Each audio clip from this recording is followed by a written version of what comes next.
আজকে আমরা খুব গুরুত্বপূর্ণ একটি বিষয় নিয়ে কথা বলবো। শূন্যকে ভাগ করলে শূন্য দিয়ে কত হবে? এটার জন্য আমরা কিছু বিষয় নিয়ে প্রথমে কথা বলি। আমাদের গণিতে একটি নিয়ম আছে, যদি আমরা একই সংখ্যাকে ওই সংখ্যা দিয়ে ভাগ করি তার মান হয় 1।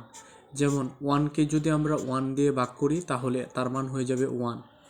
আবার 2কে যদি 2 দিয়ে ভাগ করি তাহলে তার মান হয়ে যাবে 1।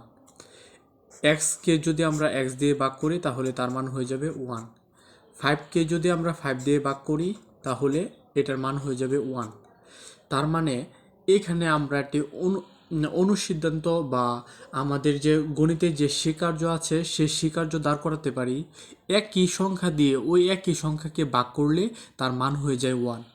এই নিয়ম অনুসারে শূন্যকে যদি আমি শূন্য দিয়ে ভাগ করি তাহলে তার মান হয়ে যাবে 1।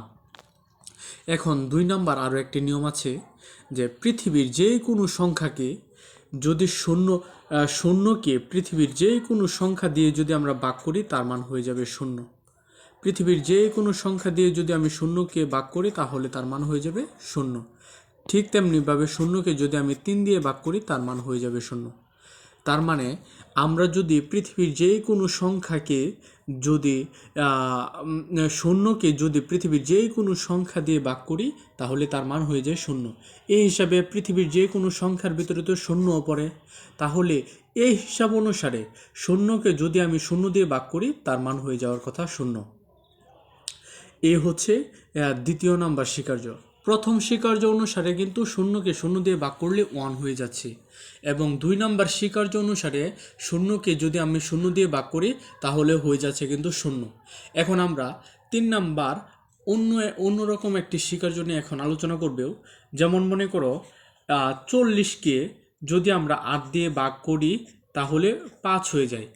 এটাতে কি বোঝানো হয়? এটা দিয়ে কি বোঝানো হয় তা এখন বোঝায়। আমরা মূলত ভাগ করা মানে বোঝায় 8কে যদি আমরা 5 বার যোগ করি তাহলে 40 হয়। এখানে যে সংখ্যাটি থাকবে তাকে যদি আমি এতবার যোগ করি তাহলে এই সংখ্যাটা পাওয়া যায়। মানে 8টা আমি যদি 5 বার 8কে যোগ করি তাহলে তার মান হয়ে যায় 40। তার মানে ভাগ করা মানে জিনিসটা কি? ভাগ করা মানে হচ্ছে এখানে যে সংখ্যাটি আছে ঠিক ততবার এই সংখ্যাকে পর পর পর পর করে যোগ করে দেওয়া। যেমন আমি যদি 12কে যদি আমি 3 দিয়ে ভাগ করি তাহলে এখানে যে 4 আসে, এর মানে হচ্ছে 3কে আমি যদি 4 বার যোগ করি তাহলে হয়ে যাবে হচ্ছে 12। 3কে যদি আমি 4 বার যোগ করি তাহলে হয়ে যাবে কত? 12। এখন তার মানে শূন্যকে আমি যদি 0 দিয়ে ভাগ করি, শূন্যকে 0 দিয়ে ভাগ করা মানে কি? আমরা শূন্যকে কয়টি উপায়ে যোগ করলে 0 হবে তা বের করা। আশা করি তোমরা বুঝতে পেরেছ। যেমন এই যে 40কে 8 দ্বারা ভাগ করা মানে 8কে 5 বার যোগ করা। তার মানে হচ্ছে আমি যদি শূন্যকে কয়বার যোগ করব সেটির মান মানে শূন্যর সাথে কয়েকবার শূন্য যোগ করলে তার মান 1 হবে, 0 হবে, তাই হচ্ছে ভাগ। তাহলে এই নিয়ম অনুসারে দেখো, শূন্যকে আমি যদি একবার যোগ করি তাহলে কিন্তু তার মান 0। আবার দুইটি শূন্য যদি পরস্পরভাবে যোগ করি তাহলে তার মানও কিন্তু 0। আবার 3টি শূন্য যদি আমি পরস্পর যোগ করি তাহলে তার মানও কিন্তু 0। এভাবে আমি যদি অসীম সংখ্যক শূন্যকে একসাথে যোগ করি তাহলে তার মানও 0। এই নিয়ম অনুসারে কিন্তু তোমরা এটা খেয়াল করে দেখো, শূন্যকে যদি আমি 0 দিয়ে ভাগ করি তাহলে 1 পাওয়া যায়, আবার 2 পাওয়া যায়, আবার শূন্যকে 0 দিয়ে ভাগ করলে আমরা 3 পেতে পারি।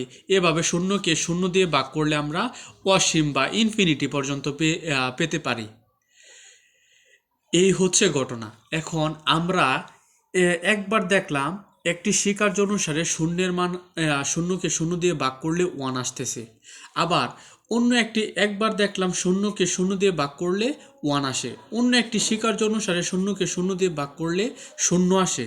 এবং অন্য আরও একটি স্বীকার্য অনুসারে যদি আমরা দেখি তাহলে দেখব যে শূন্যকে 0 দিয়ে ভাগ করলে ইনফিনিটি সহ যে কোনো ধরনের মান আসতেছে। আচ্ছা, 3 নাম্বার নিয়মটি যদি তোমার কাছে কঠিন লাগে আমি অন্য একটি সহজ মাধ্যমে তোমাকে বুঝাই, খেয়াল করে শুনবা। পৃথিবীর যে কোনো সংখ্যাকে যদি আমি শূন্য দিয়ে ভাগ করি তাহলে তার মান হয় ইনফিনিটি। পৃথিবীর যে কোনো সংখ্যাকে যদি আমি শূন্য দিয়ে ভাগ করি তাহলে তার মান হয়ে যায় ইনফিনিটি। তার মানে হচ্ছে যে কোনো সংখ্যার ভিতরে একটি সংখ্যা হচ্ছে শূন্য, শূন্যকে যদি আমি শূন্য দিয়ে ভাগ করি তাহলে তার মান তো ইনফিনিটি আসার কথা। এখন একবার শূন্যকে শূন্য দিয়ে ভাগ করলে পাচ্ছি ইনফিনিটি, আবার শূন্যকে শূন্য দিয়ে ভাগ করলে পাচ্ছি 1, আবার শূন্যকে শূন্য দিয়ে ভাগ করলে পাচ্ছি 0। এ হচ্ছে গণিতের সমস্যা। এখন তোমরা কোন উত্তরটা তোমাদের কাছে পছন্দনীয় তোমরা তা কমেন্টে জানাও।